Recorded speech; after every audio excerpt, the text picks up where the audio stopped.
Hello po mga kabahay, magandang araw po sa inyong lahat. Ako po si Tita Rona. Gagawa po tayo ngayon ng basic plain chiffon cake. Ito po ang mga kailangan nating sangkap. Pagsamahin at salain po muna natin ang cake flour, baking powder at salt. Mga kabahay, wag po kayo gagamit ng all-purpose flour. Maglalasa pong white bread ang chiffon cake nyo. Pwede po kayong gumamit ng substitution. Sa bawat 1 cup ng all-purpose flour, magbawas kayo ng 2 tablespoon. At palitan nyo po ng 2 tablespoon na cornstarch at salain nyo po ng 5 beses. Pero kung gusto nyo po talaga ng soft at light na chiffon cake, totoong cake flour po ang gamitin nyo. Pagkatapos po natin salain, ilagay na po natin sa gitna ang sugar, water, oil at egg yolks. Haluin lang po natin. Bawal po ang melted butter dito. Wag nyo po isubstitute ang melted butter sa oil. Hindi po pwede yon. Haluin lang po natin ito hanggang sa maging makinis at pale in color ang ating mixture. Wala po itong overmix. Haluin nyo lang po. Kapag wala na kayong nakikitang buo-buong harina, pwede na po yan. Or pwede nyo po itong salain para makasigurado po kayo na talagang makinis ang inyong butter. At pagkatapos po, iset aside po muna natin. Para po sa ating merang, ito po ang kailangan nating sangkap. Sa isang malinis at grease-free na bowl, ilagay po natin ang egg whites kasama ang white vinegar. At ibit po natin gamit ang hand mixer sa low speed hanggang maging foamy.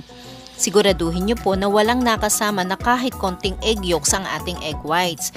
Kasi mahihirapan po kayo o hindi nyo po maa-achieve ang tinatawag na stiff peak ng ating merang. Kapag foamy na po ang ating egg whites, ilagay na natin dahan-dahan ang sugar. Hatiin nyo po sa 3 o 4 na bahagi ang paglalagay habang diretso po ang ikot ng mixer nyo sa low speed. Mga kabahay, mas maganda nga po pala kung ang gagamitin yung egg whites ay malamig, yung mismong kagagaling lang sa ref. Mas aalsa po na mas maganda ang ating chiffon cake. Alam niyo po ba mga kabahay na itong recipe na ito ang pinagpraktisan ko nung bago pa lang ako nag-aaral na mag-bake. Siguro naka 3 times po ako na gumawa nito bago talaga ako makabuo ng isang chiffon cake na kung tutuusin ay napakadali lang po pala gawin. Pagkatapos po natin mailagay lahat ng sugar, ilagay na po natin sa high speed ang ating mixer at ibit natin hanggang sa maging stiff peak ang ating merang.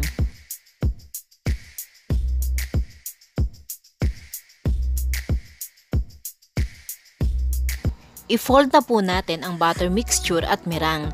Dahan-dahan lang po ang paghahalo para maiwasan po ang pagbagsak o pag-deflate ng ating chiffon cake kapag naluto na. Iwasan din po natin na ma-overmix. Ito naman po ay para hindi maging matigas ang ating chiffon cake.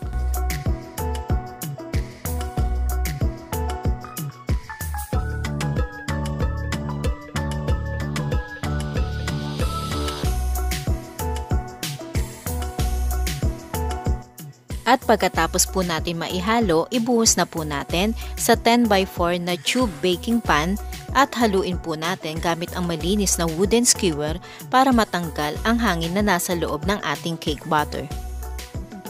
At i-bake na po natin sa preheated oven 320 degrees Fahrenheit ng 45 to 50 minutes. Pagkatapos maluto, itaob po muna natin kaagad para hindi po mag-deflate ang ating cake at hintayin po natin na lumamig.